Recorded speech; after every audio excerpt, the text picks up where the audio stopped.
بسم الله الرحمن الرحيم نحمده ونصلي ونسلم على حبيبه الكريم الأمين العزيز الرؤوف الرحيم وعلى آله وأصحابه الأفضلين الأكرمين أجمعين أما بعد فأعوذ بالله من الشيطان الرجيم بسم الله الرحمن الرحيم فلا تعلم نفس ما أخفي لهم من قرة أعين جزاء بما كانوا يكسبون بما كانوا يعملون صدق الله العظيم الصلاة والسلام عليك وعلى آلك وأصحابك وأهل بيتك يا رسول الله صلى الله تعالى عليك وعلى آلك وأصحابك وبارك وسلم۔ سورہ سجدہ سورہ نمبر 32 کی آیت نمبر 16 تک کا درس ہو چکا ہے۔ گزشتہ درس میں رزق سوری اور رزق معنوی کے حوالے سے تفصیل کے ساتھ گفتگو ہم سب نے سنا۔ عنوان بھی الحمدللہ ثم الحمدللہ یہی کہ ہماری روح کی تازگی کا نام محمد عربی صلی اللہ علیہ وآلہ وسلم ہے۔ ہم نے جب خدا وحدہ لا شریک کو واسطہ رسالت سے پایا ہے تو اب اللہ سے جب بڑی کوئی چیز ہو ہی نہیں سکتی تو اب ہر چیز میں ہم واسطہ رسالت ہی کو کار فرما اور مؤثر سمجھتے ہیں۔ خدا کو ہم نے نبی سے پایا، رحمان، قرآن، سب کچھ محمد عربی صلی اللہ علیہ وآلہ وسلم کے صدقے میں ہم سب کو ملی۔ ورنہ آپ اندازہ لگائیں کہ 650 برس کا تقریباً کم و بیش عرصہ گزر گیا تھا، لوگ موجود تھے لیکن کسی کو ایمان والوں کا عنوان نہیں ملا۔ محمد عربی صلی اللہ علیہ وسلم تشریف لائے، یا ایھا الذین آمنوا کا عنوان ملا، اے ایمان والوں کا عنوان ملا۔ آج میں اسی ذات بابرکات اور یکتا محمد عربی صلی اللہ علیہ وسلم کی ہماری روح کی تازگی کے عنوان سے جو آیت نمبر 17 میں جو ایسا عقیدہ رکھنے والے کو اللہ سبحانہ بشارت عظمیٰ سے نوازتے ہوئے ارشاد فرماتا ہے، فلا تعلم نفس ما اخفی لهم من قرۃ اعین، کوئی ایسا عقیدہ رکھنے والے یہ نہیں جانتے کہ ان کے لیے اللہ پاک نے کیا تیار کر کے رکھا۔ اخفیہ ای اعد، غوث پاک فرما اعد یعد اعداد و اعد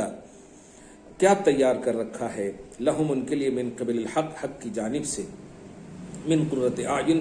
یعنی آنکھوں کی ٹھنڈک۔ غوث پاک نے اس کی تفسیر میں فرمایا، ہی فوزہم بشرف لقائہ برؤیت وجہہ الکریم، نبی کے حوالے سے ایسا عقیدہ رکھنے والے کے حوالے سے اللہ پاک فرما رہا ہے، یعنی میری ذات کا، میرے چہرے مبارک کا، کریم چہرے کا دیدار ہوگا، اس شرف سے وہ فائز ہوں گے، اس شرف سے وہ کامیاب ہوں گے۔ اس کا مطلب یہ ہوا کہ سب سے بڑے نبی کو ماننے کا ہمیں جو سب سے بڑا انعام ملنے والا ہے وہ سب سے بڑے، بلکہ سب سے بڑے احسن الخالقین کا دیدار ہے۔ اللہ سے بڑا کوئی، اللہ کے دیدار سے بڑا کوئی عنوان ہو سکتا ہے؟ نہیں۔ رؤیت باری سب سے بڑا عنوان ہے، سب سے بڑا انعام ہے۔ اور اللہ سبحانہ نے غوث پاک فرما رہے، انما اعد لهم سبحانہ ما اعد لهم، یہ چیز اللہ نے ان کے لیے کیوں تیار کر رکھی، نبی علیہ الصلوۃ والسلام کے ماننے والوں کے لیے یہ چیز کیوں تیار کر رکھی؟ تو جزاء بما كانوا يعملون، یہ بدلہ ہے ان کے عمل کا۔ اب علی وجہ الاخلاص من ایثارہم جانب الحق علی انفسہم، یہ چونکہ خود کو حق کی جانب اپنے نفس پر ترجیح دیتے تھے، خود کو ترجیح دیتے تھے دوسروں کے لیے، حق کی جانب گامزن رہتے تھے، حق کو ترجیح دیتے تھے اپنے نفس پر۔ اسی لیے حضور علیہ الصلوۃ والسلام نے بھی فرمایا کہ مومن وہی ہے جو خود کو تابع کر دے شریعت کے، اور شریعت کیا ہے؟ حضور صلی اللہ علیہ وسلم ہے، سراپا شریعت ہے۔ خیر، یا ایھا الناس قد جاءکم برہان، اے لوگوں تمہارے پاس سراپا برہان بن کر کے آئے، دلیل بن کر، اوتھینٹک دلیل بن کر آئے۔ خیر، آیت نمبر 17 کے حوالے سے مجھے ایک سوال کا جواب دینا ہے غوث پاک کی فیوز و برکات حاصل کرنے کے بعد، کہ آپ نہیں جانتے کہ نبی پاک صلی اللہ علیہ وسلم کے ماننے والوں کو کیا انعام ملے گا، اس حوالے سے اس کے فیوز و برکات جو ہم نے ابھی غوث پاک سے لیے کہ مخلص جو ہوگا نبی کے حوالے سے، پازیٹو جو ہوگا نبی کے حوالے سے، اللہ پاک اپنا دیدار فرمائے گا، انہیں عطا فرمائے گا، دیدار عطا فرمائے گا، اور خدا کے دیدار کا مطلب خدا راضی ہو جائے گا ان سے۔ میلاد النبی کے حوالے سے ایک اہم بات مجھے آج کرنی ہے۔ یوں تو اس ہفتے میں بھی مجھے ٹائم ملیں گے، لیکن میں آخری بات کہنے جا رہا ہوں میلاد کے حوالے سے۔ ایک سوال بھی ہوا کہ ہم کیوں منائیں، ہر سال کیوں منائیں۔ اس پر میری کتاب بہت پہلے 2016 میں غالباً کتاب نکلی تھی، وسیلہ لینا توحید ہے یا شرک، نہیں 2018 میں، وسیلہ لینا توحید ہے یا شرک۔ اس پر بڑی اہم ایک اقتباس نظر سے گزرا، جو آج کے اس سوال جو وہابی اہل حدیث نے ایک سوال کیا اس کے جواب کے لیے، جس میں دلیل نمبر 4 ہے، اور میں اس کو کہ کیوں منائیں حضور صلی اللہ علیہ وسلم کی میلاد، اس کا ایک جواب بھی ہوگا کہ ایک اس کو پہلے ایک تمہید دے دیں کہ مطلب جس کے پاس ڈائریکٹ نعمت ملے، ایک جیسے کہ دو شخص ہے، ایک دم آسان سی مثال دے رہا ہوں، اور دونوں شخص دعا کر رہے ہیں کہ اللہ ہمیں اولاد عطا فرما، دونوں شخص دعا کر رہے ہیں۔ اب بتائیے، ایک شخص کی دعا پوری ہو گئی، ان کو اولاد مل گئی، تو اب ان پر شکر واجب ہے، اور ایک شخص جن کو ابھی نہیں ملی ان پر شکر واجب نہیں ہے، لیکن ان کی دعا رائگاں نہیں ہوگی۔ مگر اہمیت کن کی ہوگی؟ جن کو مل گئی وہ زیادہ پازیٹو ہو جانا اور زیادہ اللہ کا شکر ادا کرنا۔ یہ ایک دم جنرلی مثال میں نے دی ہے۔ اب آپ یہاں اس آیت کریمہ میں آپ دیکھیں گے، سورہ بقرہ آیت نمبر 89 میں 89 میں اللہ پاک فرماتا ہے وَكَانُوا مِن قَبْلُ يَسْتَفْتِحُونَ عَلَى الَّذِينَ كَفَرُوا۔ اس کے اوپر آیت ہے وَلَمَّا جَاءَهُمْ كِتَابٌ مِّنْ عِندِ اللَّهِ مُصَدِّقٌ لِّمَا مَعَهُمْ وَكَانُوا مِن قَبْلُ يَسْتَفْتِحُونَ عَلَى الَّذِينَ كَفَرُوا۔ آیت کا مطلب یہ ہے کہ یہودیوں کے حوالے سے کہ یہ یہودی لوگ مشرکین پر فتح چاہتے تھے حضور کی بعثت سے پہلے۔ اس لفظ ہی پر اگر غور کریں تو مجھے آگے بولنے کی ضرورت ہی نہیں محسوس ہوگی۔ حضور کی بعثت سے پہلے، حضور کی آمد سے پہلے، حضور کی رسالت سے پہلے، حضور کی بعثت سے پہلے، آپ سمجھ رہے ہیں، حضور کی ولادت سے پہلے، ولادت سمجھ رہے ہیں نا، حضور نیچرلی نبی ہیں، یہ بات دھیان میں رکھیے گا۔ تو ہم مشترک اس لیے بولتے ہیں، عقیدہ اہل سنت کے حساب سے ہم بولتے ہیں۔ تو حضور کی بعثت سے پہلے، یعنی حضور ابھی نہیں آئے، اور ان کے وسیلے سے دھیان دیجیے گا اپوزیشن پر فتح و نصرت طلب کرتے تھے، کفاروں پر فتح علی الذین کفروا پر اگر غور کریں تو ایک دم سڈنلی مفہوم یہ ہوگا، کیونکہ بہت سارے ایسے یہودی ہیں جو اسلام قبول کیے ہیں، جیسے حضرت عبداللہ ابن سلام ہیں، قبول کیے ہیں نا۔ میں یہ کہنے جا رہا ہوں کافروں پر، ابھی اس کی تفسیر میں بات آئے گی، کیا حضور ابھی نہیں آئے اور حضور کے وسیلے سے فتح و نصرت طلب کرتے تھے۔ اگر یہ بات غلط ہوتی، اور اسی سے وہ حدیث پاک کی بھی توضیح کو آپ اپنے دماغ میں بٹھا لیں کہ حضرت امام بخاری نے جو ابو لہب کا عنوان دیا ہے کہ ابو لہب کو ہر پیر کے روز وہ ملتی ہے، سوائے مطلب یہ کہ ابو لہب کو بھی حضور کی ولادت کی خوشی کا صدقہ ملا، تو جماعت والے یا غیر اہل سنت و جماعت کے لوگ یہ بولتے ہیں دیکھو کفار کی یہ سنت، ابو لہب کافر ہے تو یہ کافر کی سنت اپناتے ہیں۔ وہاں یہ نہیں ہے، یعنی اللہ پاک یا رسول پاک صلی اللہ علیہ وسلم کسی کی اگر مذمت نہ کریں تو اس کا مطلب یہ ہوا کہ اس سے کچھ نہ کچھ تو پازیٹو نظریہ دینا چاہتا ہے۔ اس کو دھیان میں رکھیں۔ اللہ پاک نے اس آیت کریمہ میں مذمت نہ کی کہ وسیلہ جو مانگتے تھے غلط مانگتے تھے، کیوں؟ اس لیے کہ ان کے وسیلے سے اللہ پاک ان کی دعا قبول بھی کرتا تھا اور فتح و نصرت بھی عطا کرتا تھا۔ ابھی دیکھیے تفسیر ابن کثیر میں آپ دیکھیں، کانت الیہود تستنصر بمحمد علی مشرک العرب، یعنی یہودی مشرکین عرب پر محمد کے وسیلے سے فتح و نصرت طلب کرتے تھے۔ نیز ابن کثیر نے حضرت عبداللہ ابن عباس کی یہ روایت ان یہودا کانوا یستفتحون علی الاوس والخزرج، یعنی بے شک یہودی قبیلہ اوس و خزرج پر رسول اللہ صلی اللہ علیہ وسلم کے وسیلے سے دعائے فتح کرتے تھے۔ اور ابن کثیر نے اسی آیت کے تحت مزید یہ روایت بھی نقل کی ہے، ان یہود خیبر اقتتلوا فی زمان الجاہلیہ مع غطفان فہزمتهم غطفان فدعا اليهود عند ذلك فقالوا اللهم انا نسألك بحق النبي الامي الذي وعدتنا باخراجه في اخر الزمان الا نصرتنا عليهم قال فنصروا عليهم قال وكذلك كانوا يصنعون يدعو الله فينصرون على اعدائهم ومن ناواهم۔ ترجمہ دیکھیں، بے شک یہود خیبر زمانے جاہلیت میں قبیلہ غطفان کے ساتھ جنگ کرتے تو انہیں شکست ہوتی، تو پھر اسی وقت اس طرح دعا کرتے کہ اے اللہ ہم تجھ سے فتح و نصرت کی دعا مانگتے ہیں اس نبی کے وسیلے سے جو امی ہے، جس کی بعثت، ابھی دیکھیے گا، جن کی بعثت کا آخر زمانہ میں تو نے ہم سے وعدہ لی، ابھی حضور آئے نہیں،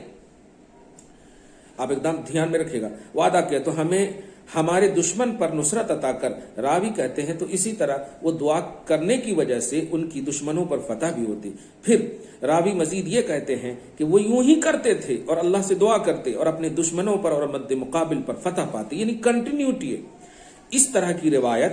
بہت ساری کتابوں میں، مطلب تفسیر کی تقریباً 21 کتابوں میں، تفسیر مجاہد میں، تفسیر غرائب القرآن میں، تفسیر جامع البیان میں، تفسیر معالم التنزیل، تفسیر کشف الاسرار، تفسیر زاد المسیر، تفسیر البیضاوی، تفسیر النصفی، تفسیر نظم الدرر فی تناسب الآیات والسور،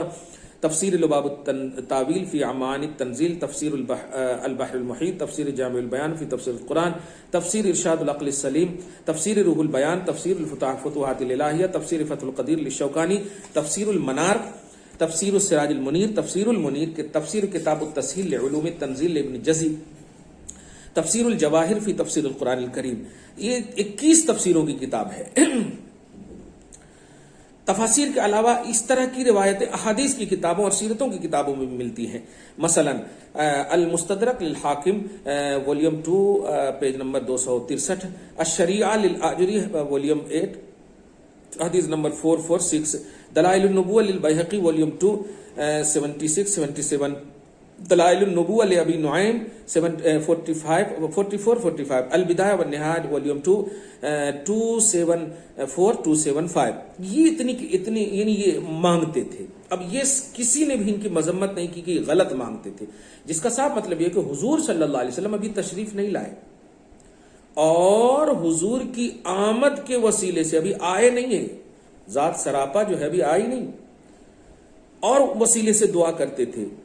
حضور کی آمد کا انتظار جب جائز ہے اور انتظار میں کامیابیاں فتح و نصرتیں مل رہی ہیں، آنے کے بعد جشن میں فتح و نصرت کیسے نہیں ملے گی؟ کیا بات ہے یار۔ خیر،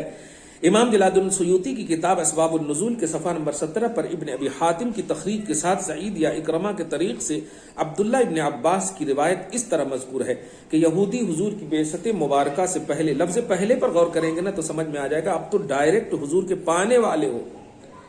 دعا تو سب کرتے تھے اور کامیاب ہوتے تھے لوگ، یعنی حضور نہیں آئے اور حضور کے خیال سے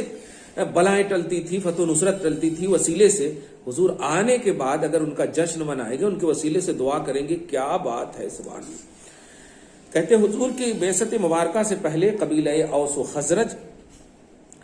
پر رسول اللہ صلی اللہ علیہ وسلم کے وسیلے سے فتح و نصرت کی دعا کرتے، پھر جب اللہ نے آپ صلی اللہ علیہ وسلم کو عرب سے مبعوث فرمایا تو منکر ہو گئے اور آقا علیہ الصلوۃ والسلام کے متعلق جو پہلے کہتے تھے اس کا انکار کرنے لگے، تو ان لوگوں سے حضرت معاذ بن جبل اور بشر بن برا اور داود بن سلمہ نے کہا، اے یہودیو، اللہ سے ڈرو اور اسلام قبول کر لو، کیونکہ تم لوگ ہم پر محمد کے وسیلے سے فتح و نصرت کی دعا کرتے تھے جب ہم لوگ اہل شرک تھے، اور تم ہی لوگ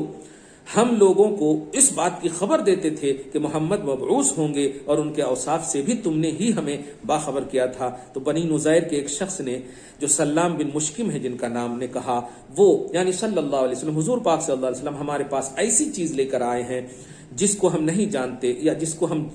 ایسی چیز لے کر آئے ہی نہیں جس کو ہم جانتے تھے اور جس کا ہم تم لوگوں سے ذکر کرتے تھے۔ تو اللہ تعالیٰ نے آیت نازل کی دی، اشارہ ہے کہ